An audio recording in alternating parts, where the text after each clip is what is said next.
Good morning, everybody. I'm Kristi Noem, the United States Secretary of Homeland Security. And it's been about 7 months now since President Trump and his administration have been working to make America safe again. As you know, the Department of Homeland Security is tasked with making sure that we have a secure border, which we have overwhelmingly been successful with by President Trump's direction, at making sure we're enforcing our laws in this country, that the rule of law matters, and that it applies equally to everybody. We have had for 3 months in a row 0 illegal aliens entering the United States, which is the first time in this nation's history that we've seen that kind of security at our nation's border. Also, we've been working on getting dangerous, criminal, illegal aliens out of our country. Murderers, rapists, drug traffickers, human traffickers, going out, arresting them, and removing them from our communities so that our families can be safe again at night. Our top priorities have been these 2 items: securing our borders and arresting dangerous criminals and removing them from our cities and our towns and our states across the country from coast to coast. Since President Trump has taken office, we have arrested hundreds of thousands of these illegal criminals. I'm here today because the elected leaders in this state of Illinois are ignoring the law. In fact, they're being obstructionists when it comes to getting dangerous criminals off of their streets. They are deciding that dangerous criminals that are murderers, rapists, money launderers, have committed assault, that are trafficking children, are more important than the families that live in the communities here. That includes Governor Pritzker, Mayor Johnson, and others who have worked so hard to protect these dangerous criminals. They'd rather be a sanctuary state and continue to put those individuals above American citizens who built this country, who've raised their families here for generations, and just want to be able to walk down the street safely at night and put their kids to bed and live a peaceful life. Today I'm highlighting 4 different examples of individuals that we've recently arrested here out of this office with the good work of ICE and our HSI officers that we've taken off the streets without the help of the governor or the mayor. Our federal officers have had to do this alone without their support, and these dangerous individuals are now no longer victimizing people because of the good work that we do. Hector Bonaparte is a 42-year-old illegal Mexican alien who had previously been convicted of predatory sexual criminal assault against a victim under the age of 13. We have Jarvin Flores Santos, who's a 40-year-old Honduras individual who was arrested back in 2020 the first time for aggravated criminal sexual abuse and attempted criminal sexual abuse of a minor under the age of 13 again. And Waldemar Jabik, a Polish citizen who had been convicted in 2014 for attempted murder and then also aggravated domestic battery. He was convicted of these after he stabbed his own wife and his 19-year-old daughter. It was not the first time that police have been called to his house for domestic disturbance, but he was never held accountable until recently by these federal officers. Don Gay Silas, a 33-year-old illegal alien from Micronesia, has had 3 DUI convictions, and as well as convictions of criminal mischief, of wanton endangerment, and driving without a license. These individuals would still be out on our streets today, committing crimes and attacking people and harming them and hurting our children if Governor Pritzker and Mayor Johnson had their way, because their choice has been routinely over and over and over again to release these criminals back on the streets.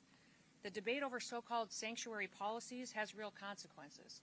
It has consequences for our law enforcement officers, but also for the families that live here and the businesses that are just trying to provide for their community. Governor Pritzker and Mayor Johnson are answering that question every single day of who should be our priority, who should be our responsibility, and over again, they're choosing criminals. In just the last 7 months, ICE has issued over 1,664 detainers in Chicago alone. 1,664 detainers we have lodged against violent criminals, and that is a 106% increase over what was issued during the Biden administration. Unfortunately, Chicago and its leadership has only honored 8% of those. That means every other person, when they're released from paying for the consequences of their crimes, back onto our streets without any notification to individuals or to the families that have been victimized by them. By getting those 8% at least off of the street, the brave men and women of ICE are saving American lives. Yesterday we announced that now our ICE officers are facing a 1,000% increase in assaults against them. And you read about the stories and hear what's happening from coast to coast every day in our national media and in our press. But it's in large part due to the pro-sanctuary state and cities policies and the language of elected bureaucrats and politicians that are reckless with their lives and endangering their families. Every public official should talk about and work to protect people, to keep them safe and American people's lives safe. I want you to look at the contraband that's in front of me. We have 20 kilograms of fentanyl that's in front of me on this table. That's enough to kill 10 million people. And here out of this office, this was interdicted just days ago here in Illinois, and because these federal officers have been out on the streets picking up criminals and dangerous individuals, we were able to take this 20 kilograms of fentanyl off the streets and save over 10 million lives. They're also keeping these weapons out of the hands of criminals that would use it to rob and assault and to murder individuals in these communities. Unfortunately, all of the politicians that have spoken out against their efforts, their desire appears to be that they would like to have more of this on their streets, more drugs out there for their kids and families to be victimized, more guns out there committing crimes. That is not the work that we do in ICE. The work that we do is to protect people and make sure that we remove these weapons and drugs off of our streets and hold those criminals accountable who would go forward and continue to use that to harm individuals. I just want to ask you for three things today. Number one, I want to ask you to support your law enforcement officers. Have their backs. Every single individual that's out there that is noisy and attacking them right now is having an effect that's ratcheting up the rhetoric and distorting facts and not allowing the facts to get out of what the work that they're doing every day and what we've done to help victims get some justice for the harms that were perpetuated in their lives. Those of us that appreciate the work of our law enforcement officers, the fact that we're a country that doesn't pick winners and losers. We apply the law, and if we don't like the law, we should be going to Congress to change it. But that is what these law enforcement officers do, is they continue to uphold the law and make sure it applies equally to everybody. Second thing I'd like to ask you to do is stop putting criminals first. Stop making them the number one priority. They are perpetuating harm on American citizens, and they need to be held accountable for it. And number three, I would ask that you think about the family members around you, the people you've spent your time with, the American citizens that live next door to you in your community. Start thinking about what kind of a community they want to live in, what your city should look like, what their families deserve, and put them first. Make them the priority because they're the ones who invested in this country, and keep it safe and keep it productive and keep it the best country in the world. We'll never apologize here for protecting the American people, but we're going to continue to arrest dangerous, criminal, illegal aliens. We will defend the homeland. That's what ICE is doing, and I'm so proud to be able to walk with them and to lead with them while they fulfill this mission to really keep United States blessed far into the future. So with that, I'll open it up to any questions that you may have. Yes.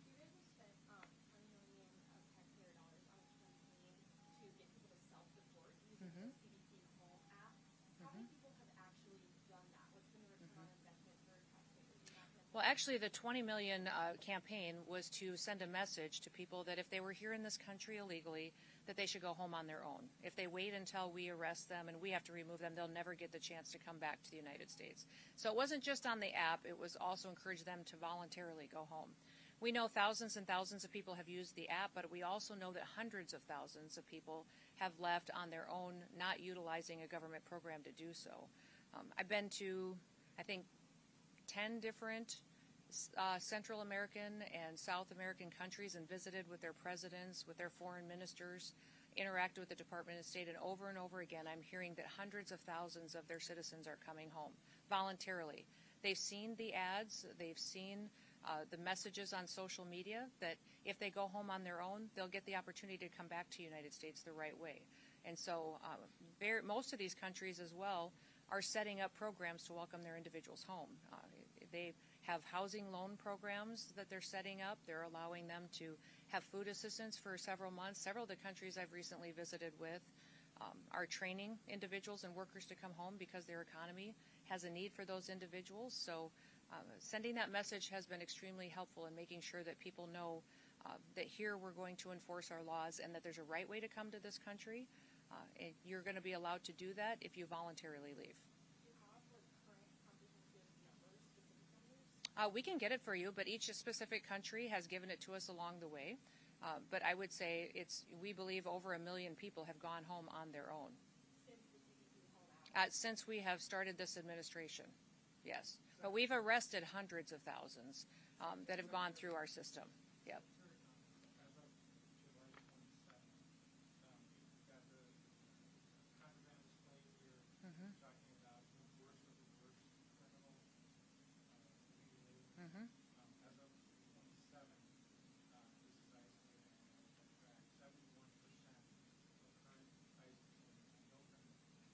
That's not true.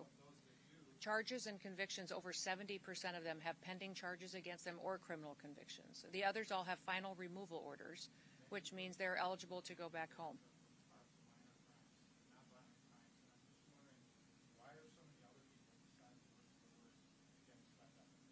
Nobody's getting swept up. We're running targeted enforcement operations across the country. And using our case files and our information to know who is a criminal in this country that needs to be removed and who has a final removal order. Nothing's changed. Huh? What's wrong with our targeting?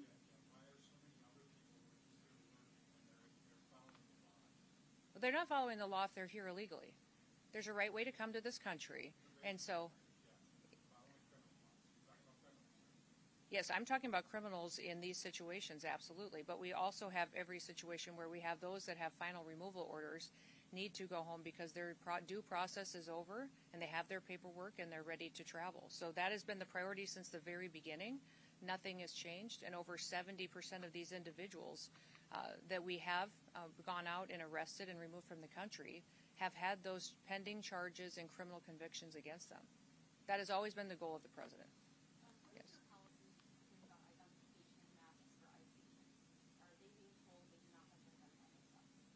ICE is always wearing something that identifies them, who they are, and what operation they're out on. I would say that they wear masks at times to protect their identities from dangerous situations.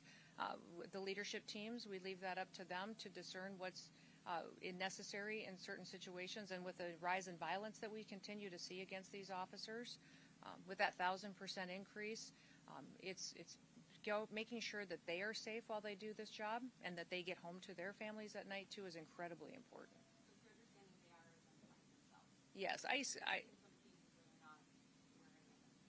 would like to see that because they have identification, they have gone into situations, and when they have been out looking for these dangerous criminals and have been verbally identifying themselves, and if there is a mask required, it's for their safety because of the situation that they're encountering. Yeah.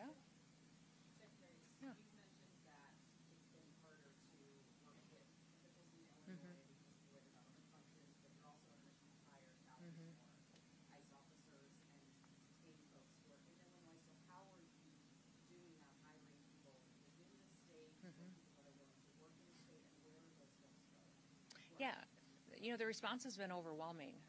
Part of the big, beautiful bill that President Trump advocated for allocated to us the resources to hire 10,000 new ICE officers.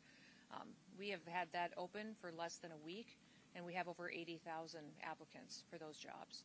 So they're from all over the country. Some of them are retired ICE officers that want to come back now that they're going to be allowed to do their jobs, some retired CBP or other federal officers. And then we also have a huge amount of interest of people who just want to have their backs and work alongside them. So what we're doing then is to get them trained up as soon as possible. We'll be training them through our federal academy, but we're also going to stand up some pilot areas of where people can home, have signed up and have offers from the federal government. We may do a training right here closer to home so they're not away from their families for so long. So that's being worked out as we see where the final offers are coming from.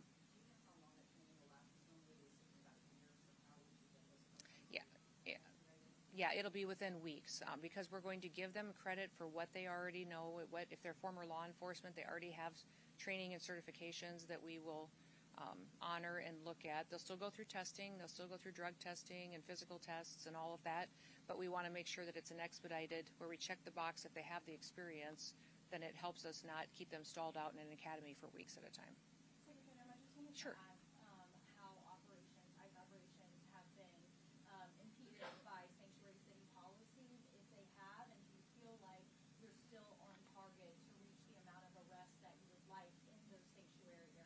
Well, the lack of information sharing is hard. I would say anybody who serves in law enforcement would say they're used to partners. They're used to being able to call up a local law enforcement officer, a sheriff, a highway patrol officer, and say, hey, do you have any information on this individual that is a murderer that's been cited in your city? That's not happening in Illinois. And when we're calling on those most dangerous individuals, when they're being released from your prisons, they're not even letting us know, not honoring our detainers. When we lodge a detainer against someone, it's when you let that person out of jail who's been paying the consequences, let us know so that we can pick them up and get them out of the country. Illinois is not partnering with us on that, which is very, very difficult when we know that those dangerous criminals are going to run free. And many times we go into situations where we don't necessarily have the law enforcement to play a backup role. There are times where we bring more individuals in, more federal officers, because we believe we need to do that for security reasons. So we have great partnerships across the country, over 800 of them, with state and local law enforcement in other states. We wish we had that here. We wish we could build those partnerships. We're going to keep plugging away, and for us, it's about getting dangerous people off the streets. So our target is to get dangerous people off the streets. Last question back there.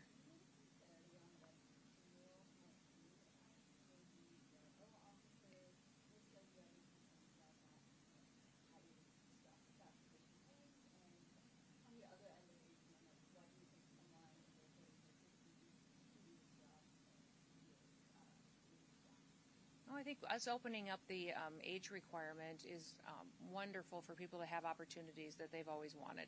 So many people were forced to retire from law enforcement at a young age because of that arbitrary deadline, and now they'll be able to come back and serve a few more years if they'd like to, provide for their families, and then help on the mission of making America safe again.